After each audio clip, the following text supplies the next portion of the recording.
आप सभी को जय मसीह की। प्रकाशित वाक्य अध्याय 5 हमें उस अद्भुत दृश्य की झलक दिखाता है जहाँ संपूर्ण ब्रह्मांड की किस्मत एक पुस्तक के भीतर बंधी हुई है। यह पुस्तक किसी साधारण पुस्तक जैसी नहीं है। यह 7 मोहरों से बंद है और इसे खोलने के योग्य कोई नहीं मिलता, ना स्वर्गदूत, ना पृथ्वी पर कोई इंसान और ना ही अधोलोक में कोई आत्मा। तब यूहन्ना रोने लगता है, क्योंकि अगर यह पुस्तक ना खुले तो उद्धार और परमेश्वर की योजना प्रकट नहीं होगी। लेकिन तभी स्वर्गदूत घोषणा करता है, मत रो, देखो यहूदा के गोत्र का सिंह दाऊद की जड़ ने यह पाई है।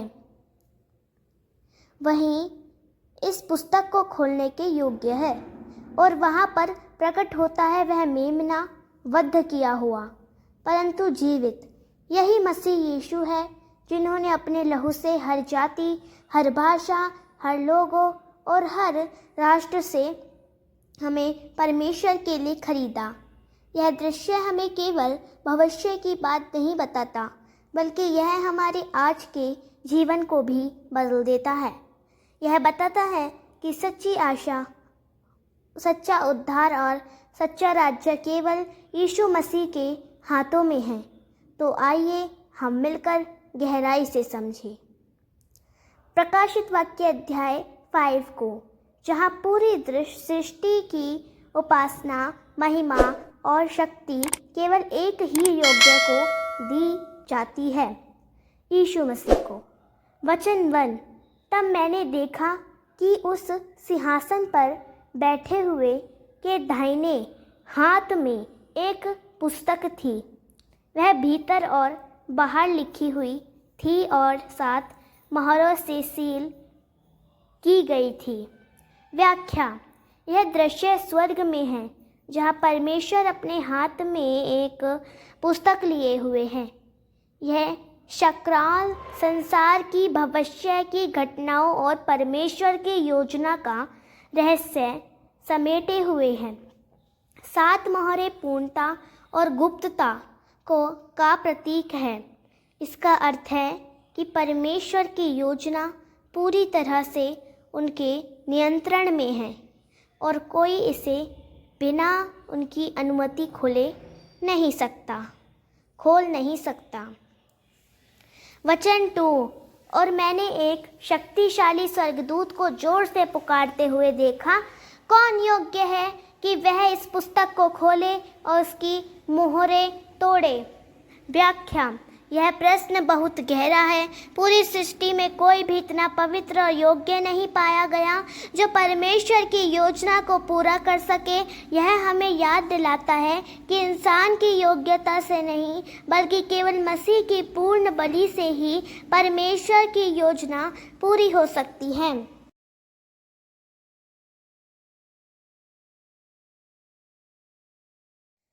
वचन 3, परंतु स्वर्ग में, पृथ्वी पर या पृथ्वी के नीचे किसी को भी वह पुस्तक खोलने या उसमें झांकने के योग्य नहीं पाया गया। व्याख्या, यह वचन हमें मानव और दूतों की सीमाएं दिखाता है। ना स्वर्गदूत, ना कोई इंसान और ना ही अधोलोक में कोई आत्मा इस पुस्तक को खोल सकती है। परमेश्वर की योजना इतनी पवित्र और महान है कि केवल दिव्य और पूर्ण बलिदान ही इसे खोल सकता है।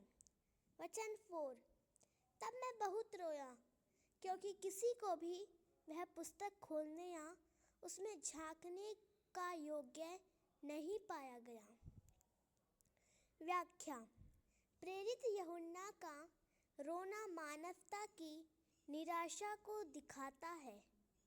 यदि कोई योग्य ना होता तो मानव जाति के लिए उद्धार का मार्ग बंद हो जाता। यह आंसू हमारी असहायता और परमेश्वर पर निर्भरता को दर्शाते हैं। वचन 5, तब उन बुजुर्गों में से एक ने मुझसे कहा, रो मत, देखो यहूदा के गोत्र का सिंह दाऊद का वंशज ने विजय पाई है। वही इस पुस्तक को खोलने और 7 मोहरें तोड़ने के योग्य है। व्याख्या। यहाँ उत्तर मिलता है, यीशु मसीह ही योग्य है। उन्हें यहूदा का सिंह कहा गया क्योंकि वे विजेता हैं, और दाऊद की जड़ क्योंकि वे प्रतिज्ञा किए गए मसीहा हैं।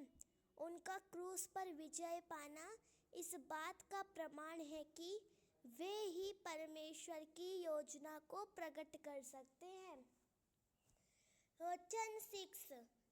तब मैंने देखा कि सिंहासन और 4 जीवित प्राणियों तथा बुजुर्गों के बीच में एक मेमना खड़ा था।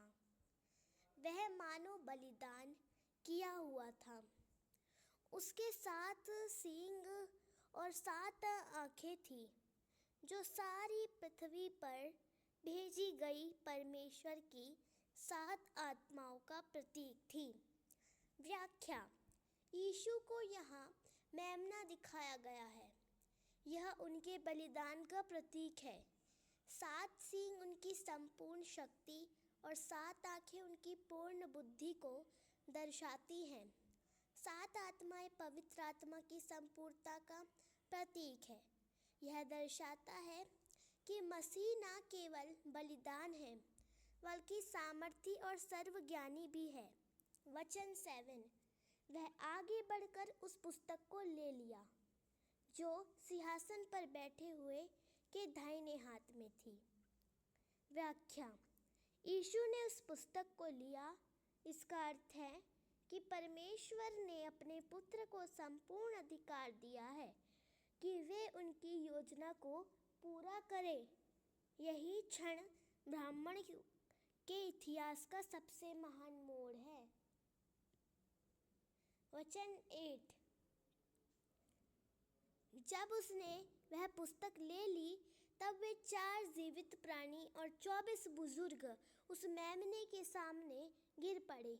उनके पास वीणाएं और सोने के कटोरे थे जो धूप से भरे थे। वे परमेश्वर के लोगों की प्रार्थनाएं हैं। व्याख्या। यह उपासना का दृश्य है। वीणाएं संगीत और आनंद का प्रतीक है। सोने के कटोरे में रखी धूप विश्वासियों की प्रार्थनाएं हैं। इसका अर्थ है कि स्वर्ग में भी हमारी प्रार्थनाओं का महत्व है और वे परमेश्वर के सामने जाती हैं। वचन 9। वे एक नया गीत गाने लगे। आप उस पुस्तक को लेने और उसकी मोहरें खोलने के योग्य हैं, क्योंकि आपने अपने लहू से हर कबीले, भाषा, जाति और राष्ट्र के लोगों को परमेश्वर के लिए खरीदा है। व्याख्या। यह नया गीत मसीह की विजय का गीत है। उनके लहू ने हर भाषा, जाति और राष्ट्र से लोगों को खरीदा। यह दिखाता है कि उद्धार किसी एक राष्ट्र या धर्म तक सीमित नहीं है, बल्कि सबके लिए है। वचन 10। आपने उन्हें हमारे परमेश्वर की सेवा के लिए एक राज्य और याजक बनाया है, और वे पृथ्वी पर राज्य करेंगे। व्याख्या। यीशु ने हमें पाप से मुक्त कर केवल उद्धार ही नहीं दिया, बल्कि हमें याजक और राजकुमार बनाया।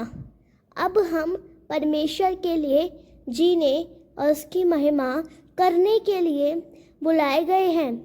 भविष्य में हम उसके साथ राज्य करेंगे। वचन 11। तब मैंने देखा और मैंने सिंहासन, जीवित प्राणियों और बुजुर्गों के चारों ओर हजारों और लाखों स्वर्गदूतों की आवाज़ें सुनी। व्याख्या।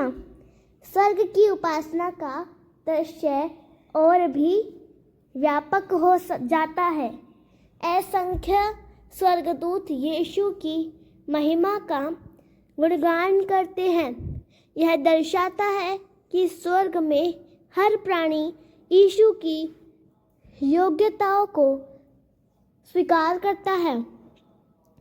वचन 12, वे ऊंची आवाज में कह रहे थे, वध किया हुआ मेमना सामर्थ्य, धन, बुद्धि, शक्ति, आदर, महिमा और स्तुति पाने के योग्य है। व्याख्या, यह 7 गुणों का उल्लेख है, पूर्णता का प्रतीक। यीशु को सारी महिमा और सम्मान मिलता है क्योंकि उन्होंने सब कुछ बलिदान कर दिया। यह हमें भी याद दिलाता है कि हमें अपनी उपासना केवल उन्हें ही देनी चाहिए। वचन 13, तब मैंने हर एक श्रेष्ठ प्राणी को सुना, स्वर्ग में, पृथ्वी पर, पृथ्वी के नीचे और समुद्र में, सब कुछ जो वहाँ हैं, वे सब कह रहे थे, सिंहासन पर बैठे हुए और मेमने को आशीष, आदर, महिमा और सामर्थ्य सदा सदा तक मिले। व्याख्या, अब उपासना में केवल स्वर्गदूत ही नहीं बल्कि पूरी सृष्टि शामिल है। यह अंतिम दृश्य दिखाता है कि संपूर्ण ब्रह्मांड यीशु और परमेश्वर पिता को महिमा देता है। यह उस समय की झलक है जब हर घुटना झुकेगा और हर जीभ स्वीकार करेगी। वचन 14, और वे 4 जीवित प्राणी आमीन कहते रहे और बुजुर्ग गिरकर मेमने की आराधना करते रहे। व्याख्या, अंत में उपासना आमीन के साथ समाप्त होती है। इसका अर्थ है ऐसा ही हो। बुजुर्गों का गिरकर मेमने की आराधना करना दिखाता है कि यीशु परमेश्वर के समान आराधना पाने के योग्य हैं। प्रकाशित वाक्य अध्याय 5 हमें स्वर्ग के उस अद्भुत दृश्य में ले जाता है जहाँ कोई भी उस पुस्तक को खोलने योग्य नहीं था। पूरा आकाश मौन था, पृथ्वी भी मौन थी और कोई उत्तर नहीं था। लेकिन तभी देखो, यहूदा के गोत्र का सिंह, वह मेमना जो बलिदान हुआ था, आगे बढ़ा। वही अकेला योग्य निकला उस पुस्तक को खोलने और उसकी मोहरे को तोड़ने के लिए। यह दृश्य हमें याद दिलाता है कि संसार का सारा रहस्य, सारी योजना और हमारा उद्धार केवल यीशु मसीह के हाथों में है। उन्होंने अपने लहू से हमें खरीद लिया, हर जाति, हर भाषा और हर राष्ट्र से। यही कारण है कि स्वर्गदूत और लाखों करोड़ों संत एक स्वर में गाते हैं, मेमना योग्य है। आज यह प्रश्न हमारे सामने है, क्या हमने भी उस योग्य मेमने को अपने जीवन में स्वीकार किया है? जब स्वर्ग में यह गीत गाया जाएगा, क्या हमारी आवाज़ भी उस गान में शामिल होगी? अगर संदेश ने आपके दिल को छुआ हो तो इस वीडियो को दूसरों तक ज़रूर पहुंचाएं। और अगले वीडियो में हम देखेंगे कि जब मेमना पहली मोहर खोलेगा तो पृथ्वी पर क्या घटेगा। तैयार रहिए क्योंकि यह रहस्य और बढ़ता जाता है। प्रभु आप सभी को आशीष दे। जय मसीह की।